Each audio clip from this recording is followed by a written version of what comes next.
You know, I'm not normally a fan of outrage mobs, but this is one mob that I can get behind, that I can join even. People are outraged because the CEO of Sony hinted that Sony might be cooking up a remake to The Princess Bride. And I swear, if they do that, there will be riots in the streets, and I will be there too, throwing bricks in windows and doing whatever else. I've been waiting for an excuse to join a riot, and this might actually be it. Just leave The Princess Bride alone, Sony. Just leave it alone. There are some movies that there's no conceivable way to improve upon them. They're nearly perfect as they are, and this is one of those. Here's an idea. If you want to make a movie that's sort of like The Princess Bride, a movie that's inspired by it, a movie that's in the same vein as it, then just make that movie. You know, there used to be this concept of genre in film, where you'd have a bunch of movies that have similar themes, similar kinds of plots, but aren't exactly the same. And that's what we call a genre. But now it's just every movie's the same. So if someone says, you know, I think we should make a movie about people in space, you know, and it's, oh, another Star Wars movie. No, just another movie about people in space. Oh yeah, Star Wars, definitely. Let's make another Star Wars. You don't really have to do that. You could just, and my God, can you imagine what they would do to this movie? Can you imagine the woke remake, the wokeification of Princess Bride? Princess Buttercup is a feminist bisexual. You know, the movie ends when she gives Prince Humperdinck an empowering lecture about consent, and he realizes the error of his ways and lets him go, and then she flees into the arms of Wesley, and they agree to have a polyamorous relationship. And of course, you have to make one of the male characters gay, probably Fezzik, I guess, the giant, and then the Spaniard is trans, the transyard, we would call him. Anyway, just leave this one alone, is all I'm saying. We have to draw a line somewhere, for God's sakes, and I think this is where we draw the line. All right, plenty to get to today, and first out of the gate, we're going to talk about something that is related to the unborn here in a second, but on that topic, the Right to Life UK, the organization Right to Life, the UK branch of Right to Life, points out on Twitter that The Guardian, which is a major left-wing newspaper in the UK, they have this morning on their front page a reference to unborn babies, using that phrase, unborn babies, on the front page of The Guardian. And Right to Life is understandably celebrating the fact that this left-wing news organization has finally decided to use humanizing language about the unborn, because that's very unusual. You never hear the phrase or read the phrase unborn babies in the left-wing media. Except, wait a minute. I think we should hold off on throwing a parade just yet, because what's the headline? The headline is, again, front page right there. The headline is, Unborn Babies Exposed to Toxic Air Pollution. And the article is all about how unborn babies are affected by air pollution. So you see, when pollution is harming unborn babies, then they're unborn babies. But when abortionists are doing the harming, when it's an abortion drug doing the polluting, well, then they're fetuses again. In other words, they're babies when it's politically expedient for them to be babies, and they're fetuses when it's politically expedient for them to be fetuses. So this is not an improvement, I'm afraid to say. This, in fact, is a really stark example of the problem, where we grant unborn humans personhood based on what's most convenient for us. So it's entirely arbitrary.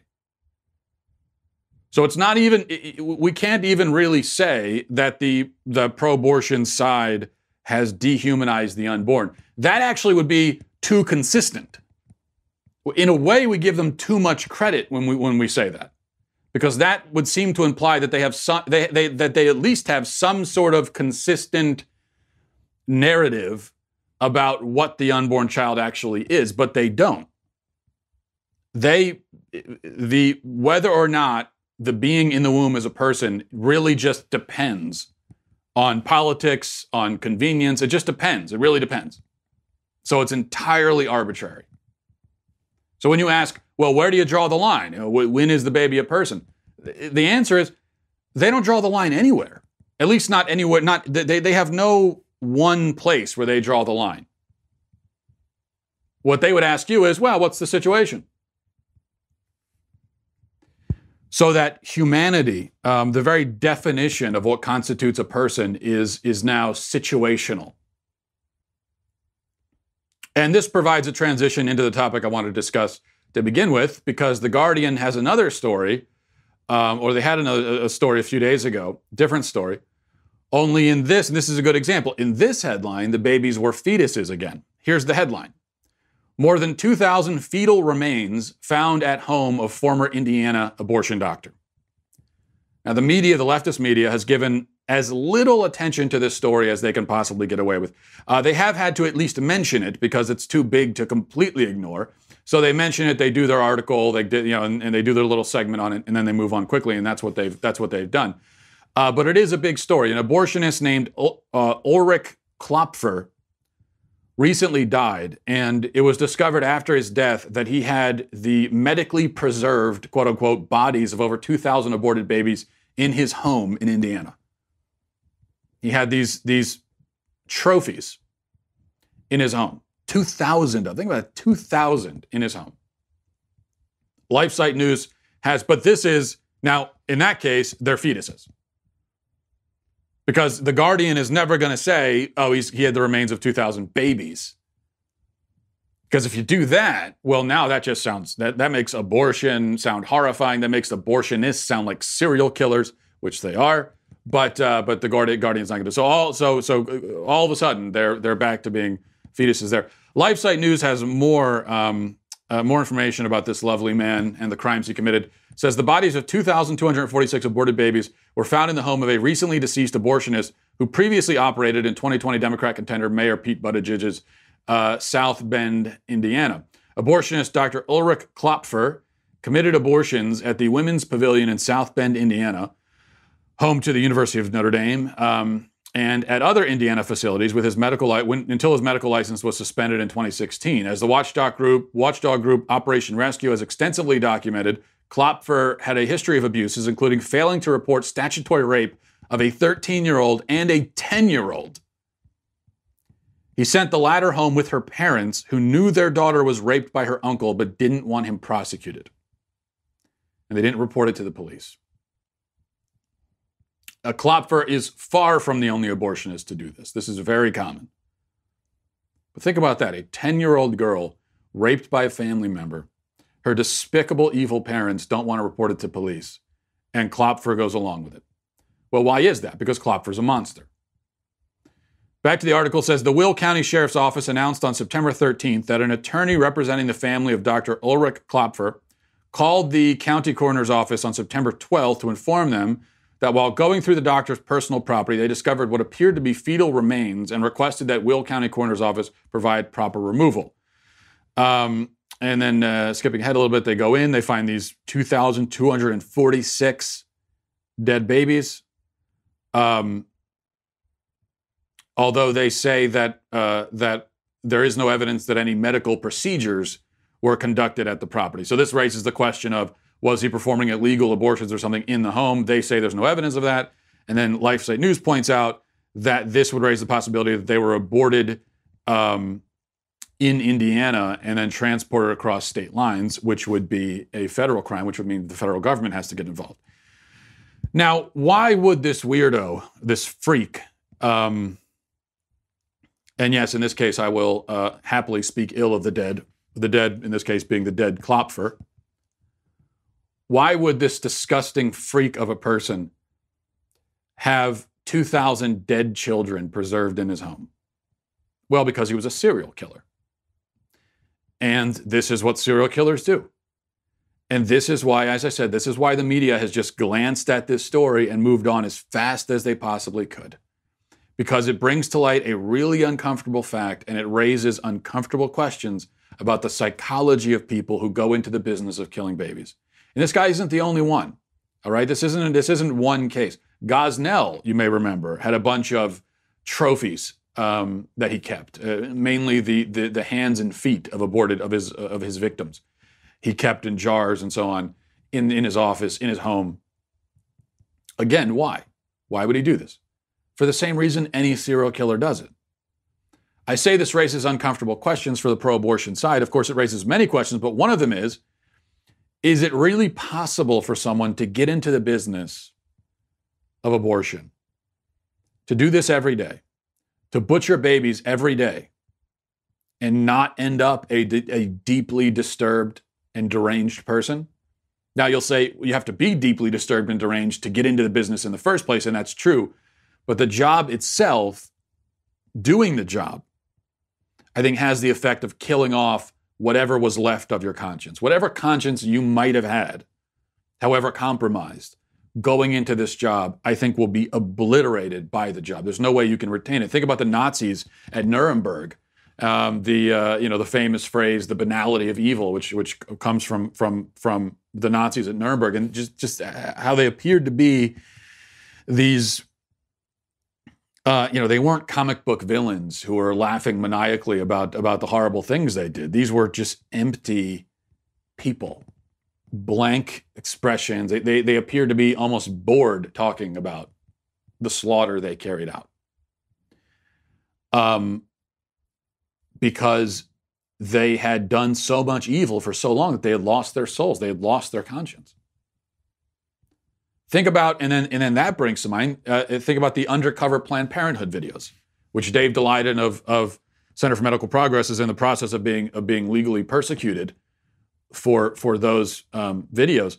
But think about that. Think about you remember the joke that one of the abortionists made about she'll get a Lamborghini for selling dead baby parts. There was that kind of thing, laughing, joking about it. Somehow even more unsettling, though, was in many of the videos, what you saw is kind of like, again, the Nazis at Nuremberg, just this serial killer kind of look, where they're so casual about it, so almost bored with it, that you think these are people, there's just nothing left inside. Their soul is dead. Men without chests, as what C.S. Lewis would describe people without a conscience anymore. And that's what you have here. But the media doesn't want us talking about that. They don't want us realizing that. Makes them very uncomfortable. And so that's why they move on from the story, even though it is a huge, huge story. All right.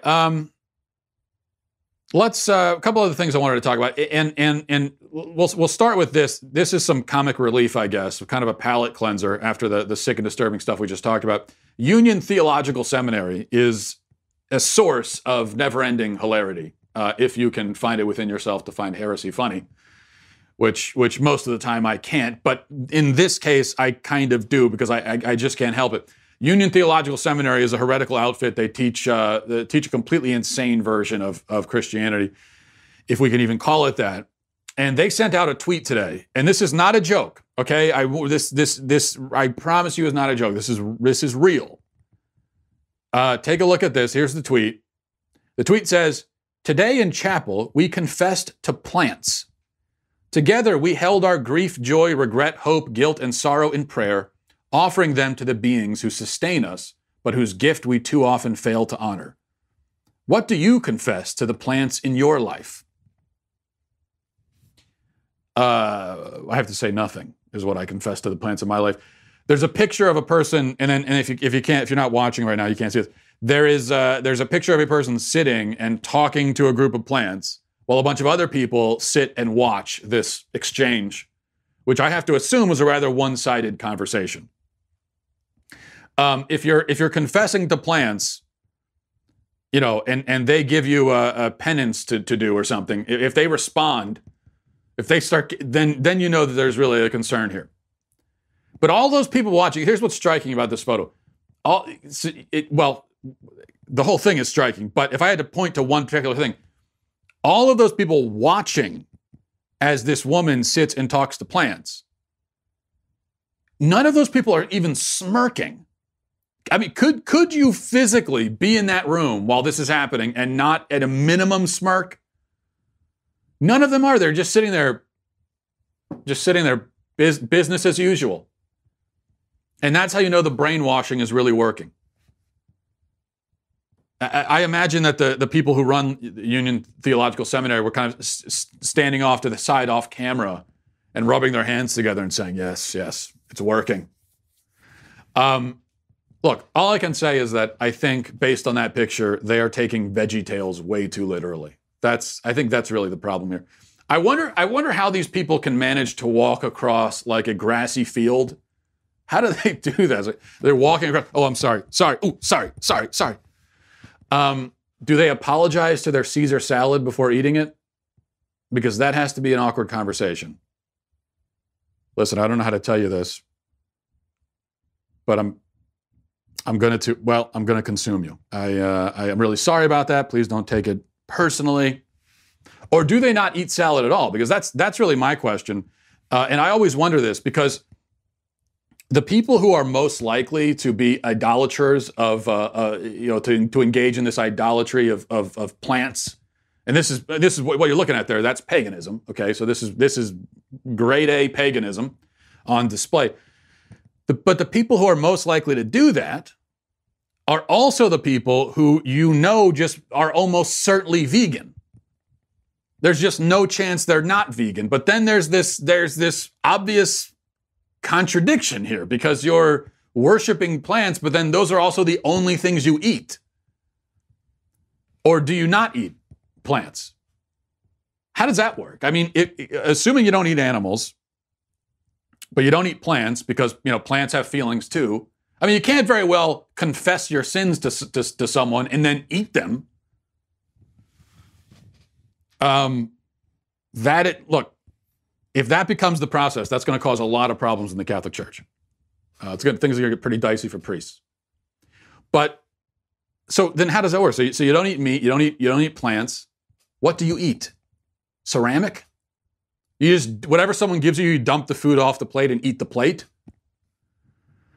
One last thing to think about here is: can you imagine how these people would have reacted if they saw Jesus curse the fig tree?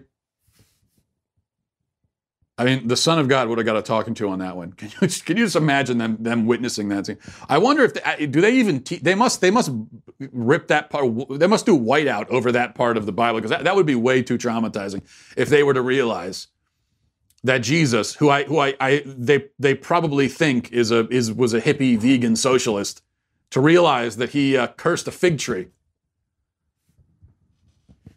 All right. Moving on. So this is interesting, and I'm interested in your take on this. An editor at the New York Times, and the New York Times has really been stepping in it a lot recently, and here we go again. This time it's an editor at the New York Times named Gina Cheralous, probably not how you pronounce it, but that's the best I can do, who apparently has a long history of offensive, quote-unquote, tweets. Some conservatives went through her Twitter history. I don't know why they selected her for this treatment. I'm not sure, but they did. And they went through and they found a bunch of social media posts going back, most back 8, 9, 10 years ago. But a bunch of posts that, by the current rules, are racist, homophobic, etc. Now, Gina herself is a black woman, so she might get away with some of this stuff. There's a lot of stuff where she's insulting white people. Now that that she can do all day. No one's going to have a problem with that. But there's also a lot of the homophobic stuff, which her being a black woman, that's not going to help her there. Remember the victim pyramid, the victim hierarchy on the left, and remember that at the LGBT, they're at the very top of it. So you're not now. If you're a black woman, you're pretty close to the top. You're not at the very top. So that could get her into some trouble. And for example, she uses the D word for lesbians. She uses the F word for gay men. She even uses the Q word too, the trifecta. She has the homophobia trifecta, all 3 words. Now, a lot of conservatives are saying, hey, these are your rules. Now your life has to be destroyed too. Okay, we're going to play this game by your rules. And she did apologize for the tweets, but the response to her apology from a lot of conservatives has been, too bad. Too bad you're sorry. Your life has to be ruined. You have to be fired. You don't accept it when other people apologize, so we don't accept your apologize. Now it's your turn to fall on that sword. And So look, first of all, I just said yesterday that objectively, it's very silly to get all outraged about offensive stuff people said in the past, because we've all said offensive stuff. I just went on this spiel yesterday. We've all said offensive stuff. All of us have many times in our lives. It may not, the offensive stuff we've all said. It may be different kind. It may be different genres of offensive, but we've all said offensive things. So digging up offensive comments and feigning outrage is disingenuous, stupid, malicious, and so on, and hypocritical. And I've also said that nobody should ever apologize in these situations. Don't apologize to people who are only pretending to be outraged.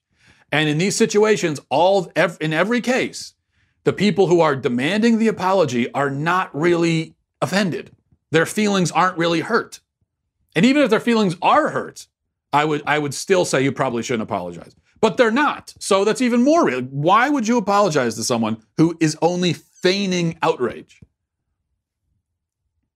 So that's what I've said in the past. I stand by it.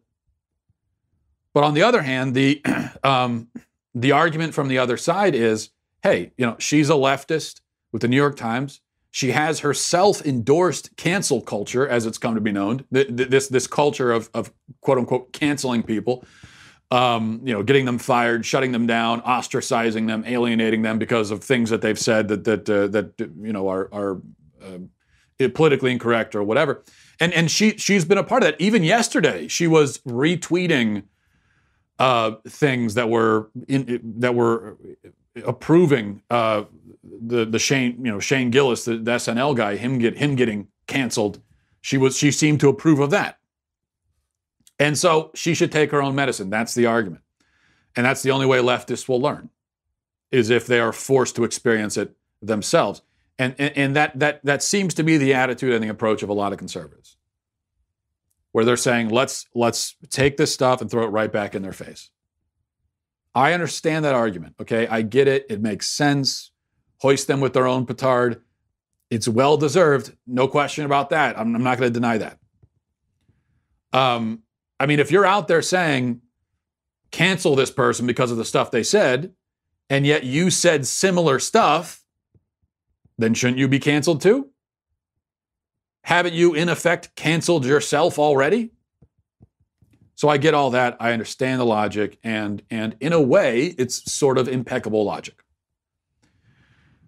But, however, I still can't get behind this. I can't get behind digging up dirt on leftists and calling them for them to be fired and all of that. Yeah, I guess I can't get behind treating them exactly as they treat us.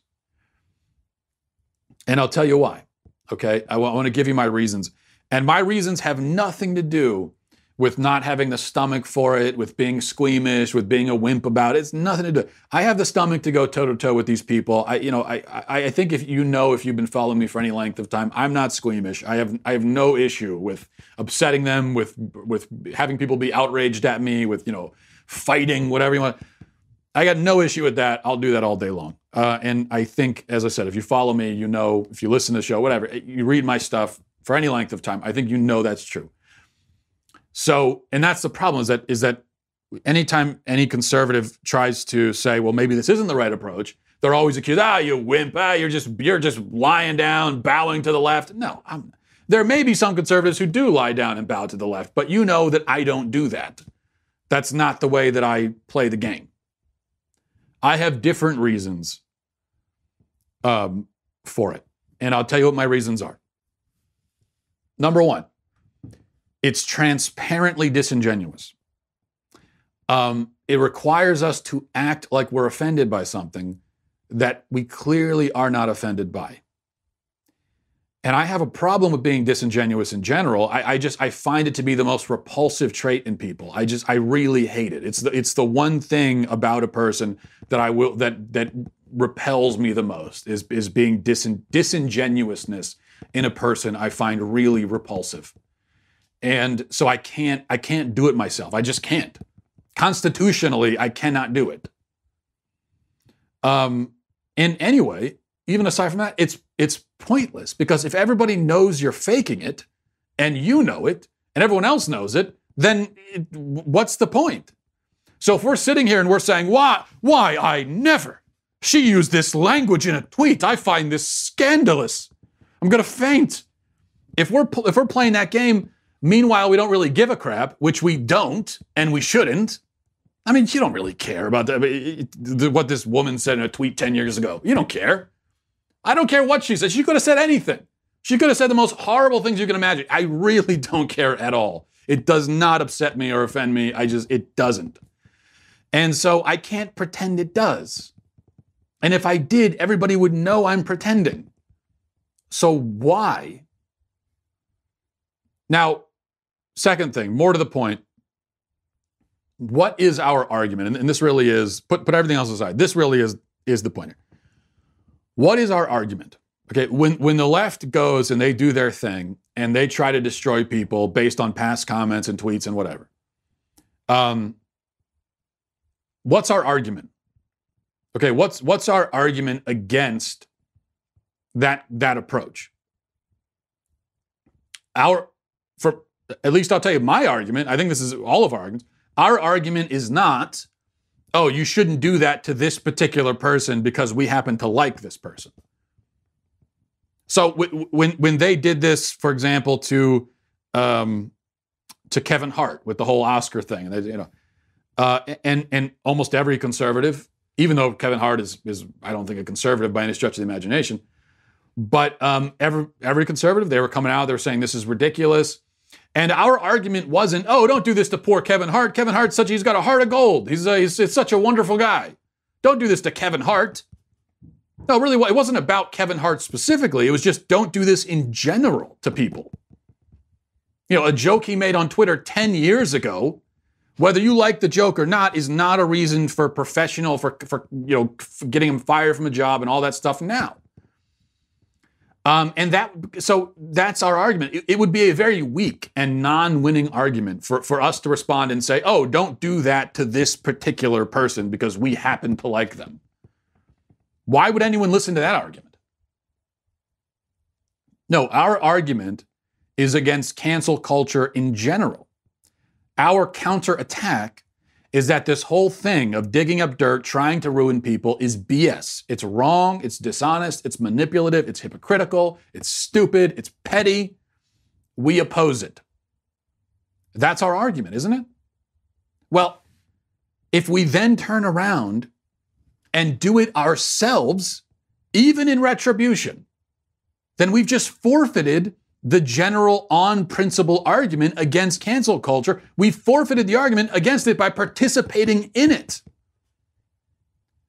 And the problem is that it's a really good argument that we're making. And this is point number 3, related to point number 2. This is why I don't want to forfeit our in general, in principle argument against this kind of thing. It's that our argument is right, and it's winning. It is a winning argument. I think, and I really believe this, more and more people are even people who are ideologically aligned with leftist values in many ways. Even there are a lot of people in that camp who are saying, yeah, I agree with them on a number of things, but I just can't, I can't be associated with this because of this.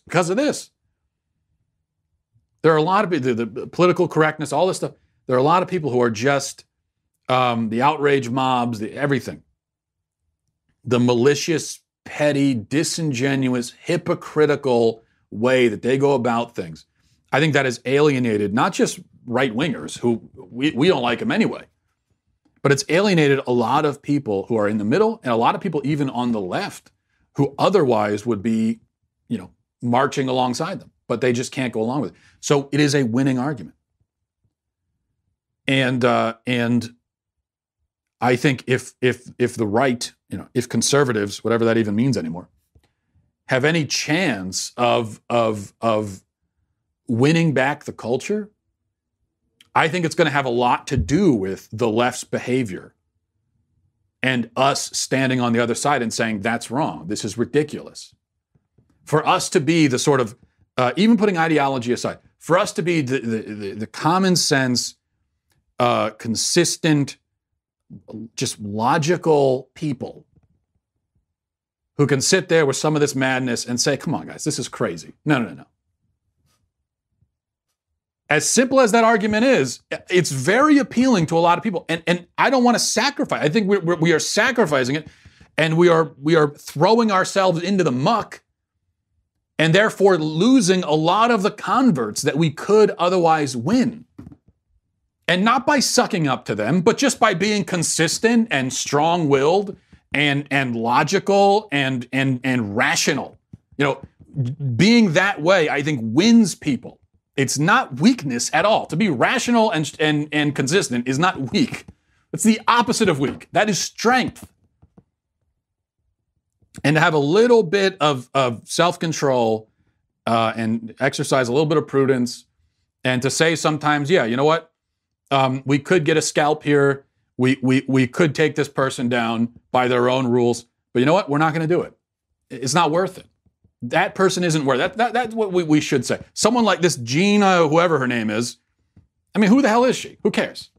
Yeah, you could take the scalp. You could get her fired. You can sound the trumpets and dance a jig because you got that little scalp. But who cares? She's not anybody. What's okay? All we've really accomplished is that we have once again forfeited our winning argument.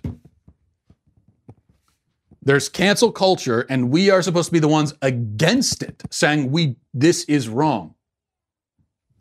And I see this a lot now on the right with conservatives. I think we are forfeiting a lot of winning arguments unnecessarily. And we are, in effect, joining the left and adopting their mentality and their philosophy in an attempt to beat them, which, of course, is ridiculous.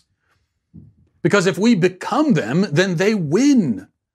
What in the end does it mean to win? What are they trying to do? They're trying to claim the culture. You know, to win, in this sense, ideologically, is for the culture, for almost everyone or most people in the culture, to adopt their way of thinking and their philosophy and their worldview. If that happens, then they win. That's what winning means in this case. And so when we join them and use their tactics, then that's them winning. Even if we claim one of their scalps in the meantime, they still win overall. And so I think that's a mistake. All right, let's go to emails. MattWalshShow@gmail.com. MattWalshShow@gmail.com. This is from Channa. I think Channa is Channa. Hello, future Supreme Dictator Matt. Congratulations on your fourth kid. I was just wondering how you go about choosing possible baby names. Do your kids have biblical names? Do you name them after family members, or do you just pick names you like? You know, in all honesty, I think we just pick names we like. Now, this is probably not the answer my wife would give. And if I was, you know, maybe it's not always the answer I would give, but I think in reality, we do just pick names we like. We pick names that we think sound good. And then retroactively, we try to justify them by finding a biblical figure or saint or historical figure or family member. You know, go to Ancestry.com, just like find somebody. And so that we could feel like the name has more meaning than it does. But I think where it's, and that is probably true for most people, that when it comes down to it, you're trying to find a name that you just think sounds good and that you can imagine a kid having and living with for their whole lives. And so we start there, and then we think, well, but we don't want to, because people are going to ask us, why'd you pick that name? And we want to have some profound sounding reason, and so we go look for one. Think of a name, go flip through the Bible, is it in there somewhere?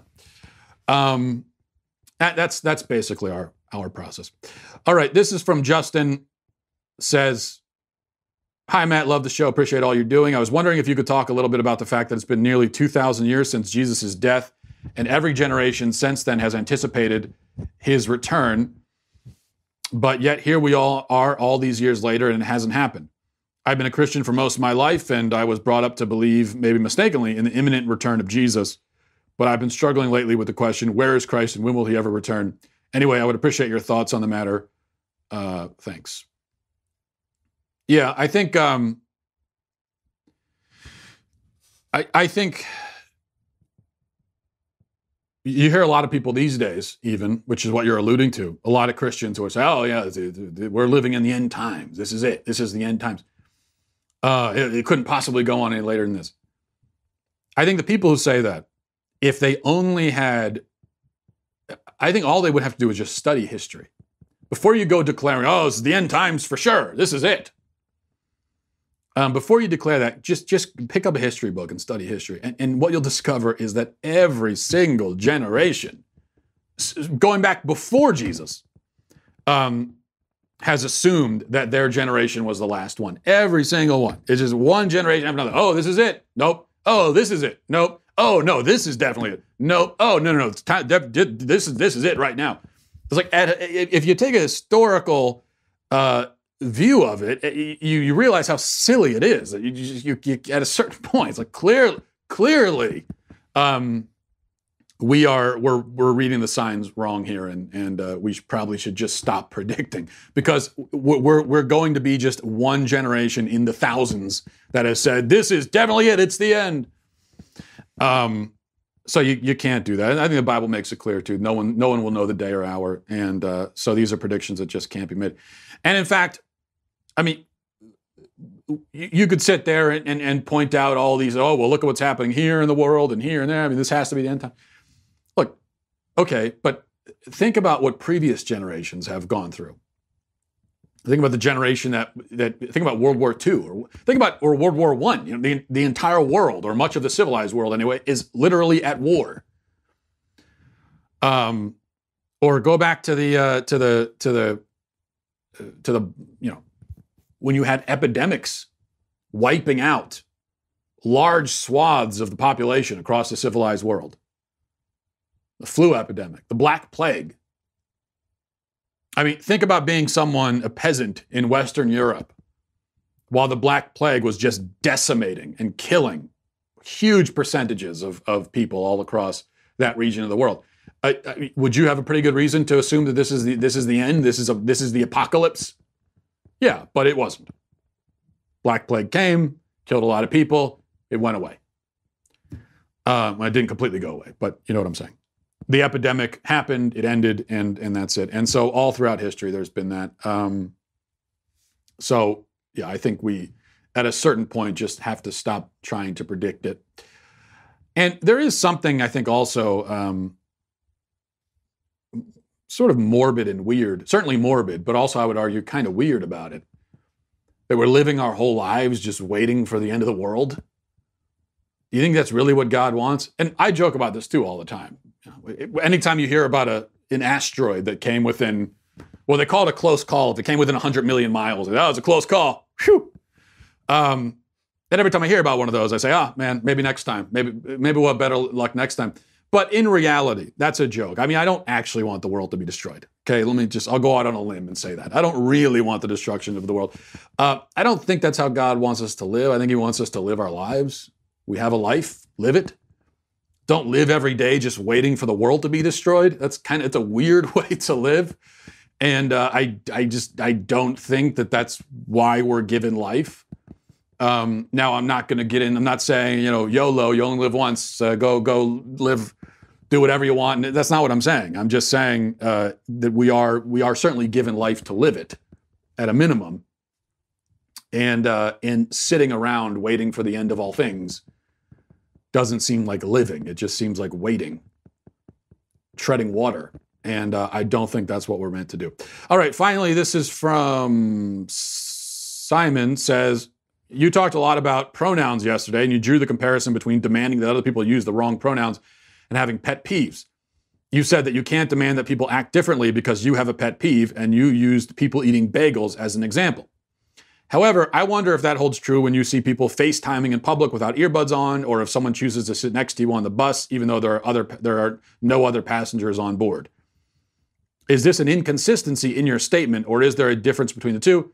Please have mercy on me and my family when you gain power in spite of my rude question. Well, mercy, you certainly, Simon, cannot rely upon. But you can rely upon justice. I will promise you that. And in your case, it will be swift and likely fatal. What I will say, yeah, I have in the past complained about people who FaceTime in public without putting earbuds on. People who are sitting next to you on a plane and the seat right next to you, even though there are other free seats on the plane where they can get up and move and give you all some room. And you're saying, isn't that a pet peeve? Aren't I being hypocritical? Well, the answer is no.